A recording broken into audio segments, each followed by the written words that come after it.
MYRIEL becomes WELCOM. The Episcopal Palace of D adjoins the hospital. The Episcopal Palace was a huge and beautiful house, built of stone at the beginning of the last century by Henri Puget, Doctor of Theology of the Faculty of Paris, Abbé of Simor, who had been Bishop of D in 1712. This palace was a genuine seigneurial residence. Everything about it had a grand air: the apartments of the bishop, the drawing rooms, the chambers, the principal courtyard, which was very large, with walks encircling it under arcades in the old Florentine fashion, and gardens planted with magnificent trees.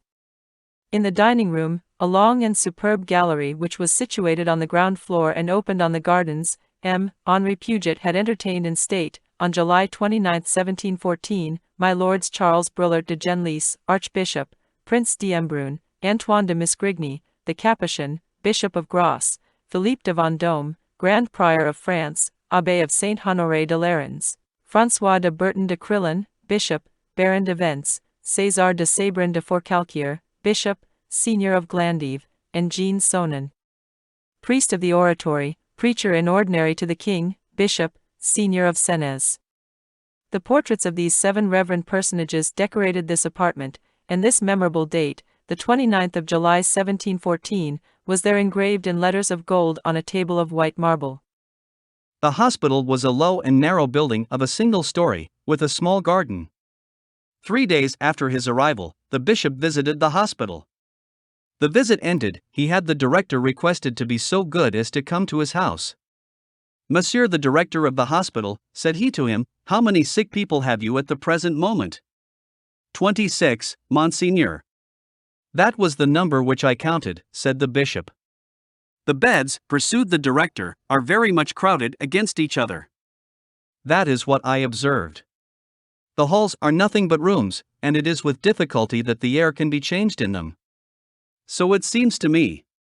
And then, when there is a ray of sun, the garden is very small for the convalescents. That was what I said to myself.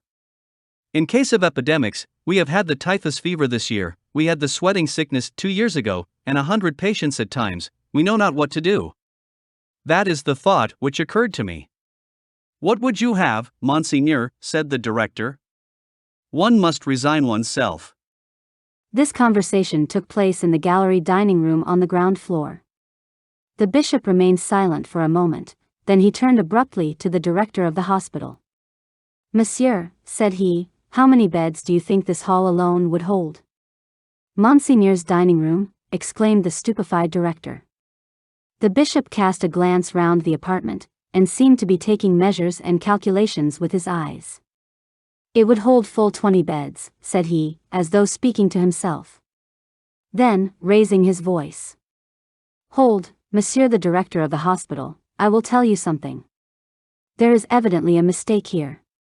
There are 36 of you, in 5 or 6 small rooms. There are 3 of us here, and we have room for 60. There is some mistake, I tell you. You have my house, and I have yours. Give me back my house, you are at home here." On the following day the 36 patients were installed in the bishop's palace, and the bishop was settled in the hospital. MYRIEL had no property, his family having been ruined by the revolution. His sister was in receipt of a yearly income of 500 francs, which sufficed for her personal wants at the vicarage. MYRIEL received from the state, in his quality of bishop, a salary of 15,000 francs. On the very day when he took up his abode in the hospital, MYRIEL settled on the disposition of this sum once for all, in the following manner. We transcribe here a note made by his own hand. Note on the regulation of my household expenses. For the little seminary 1,500 livres. Society of the Mission 100. For the Lazarists of Montdidier 100. Seminary for Foreign Missions in Paris 200. Congregation of the Holy Spirit 150.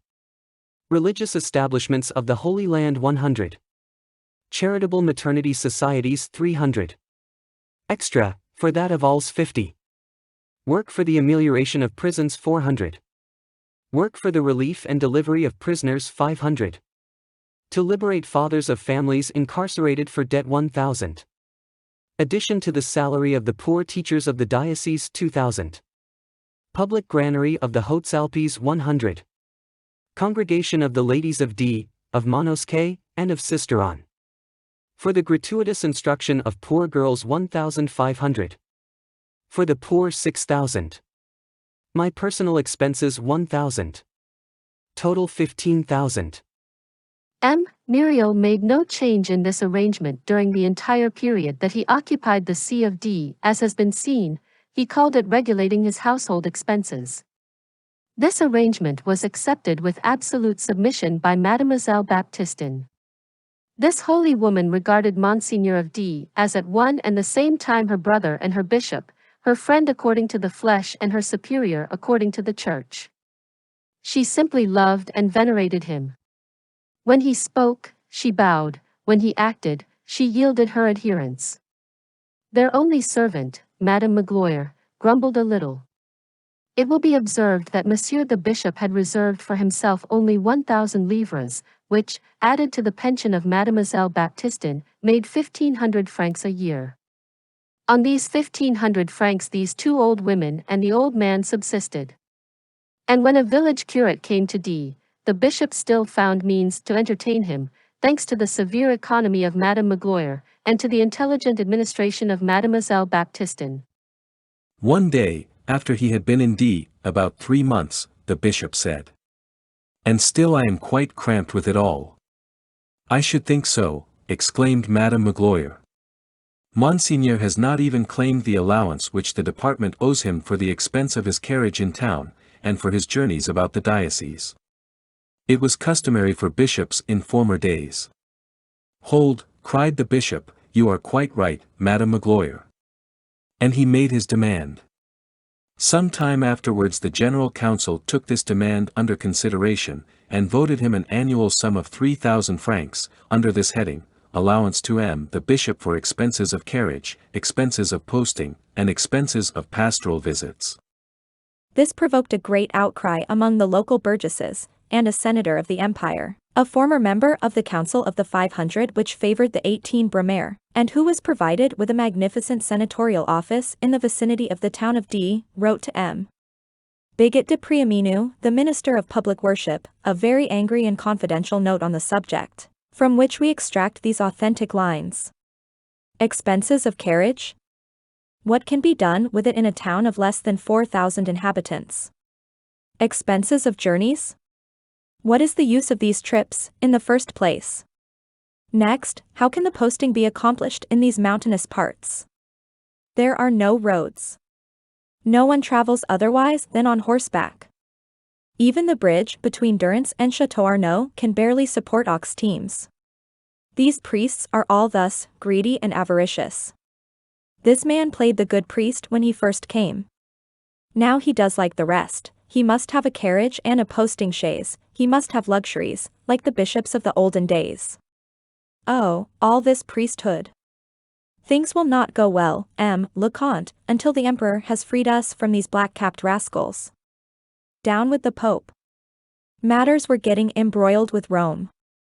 For my part, I am for Caesar alone, etc., etc. On the other hand, this affair afforded great delight to Madame Magloire. "Good," said she to Mademoiselle Baptistin, "Monseigneur began with other people, but he has had to wind up with himself, after all. He has regulated all his charities. Now here are 3,000 francs for us. At last!" That same evening the bishop wrote out and handed to his sister a memorandum conceived in the following terms. Expenses of carriage and circuit. For furnishing meat soup to the patients in the hospital 1,500 livres. For the Maternity Charitable Society of Aix 250. For the Maternity Charitable Society of Draguignan 250. For foundlings 500. For orphans 500. Total 3,000. Such was MYRIEL's budget. As for the chance episcopal perquisites, the fees for marriage bans, dispensations, private baptisms, sermons, benedictions, of churches or chapels, marriages, etc., the bishop levied them on the wealthy with all the more asperity, since he bestowed them on the needy. After a time, offerings of money flowed in. Those who had and those who lacked knocked at MYRIEL's door, the latter in search of the alms, which the former came to deposit. In less than a year, the bishop had become the treasurer of all benevolence and the cashier of all those in distress. Considerable sums of money passed through his hands, but nothing could induce him to make any change whatever in his mode of life, or add anything superfluous to his bare necessities. Far from it.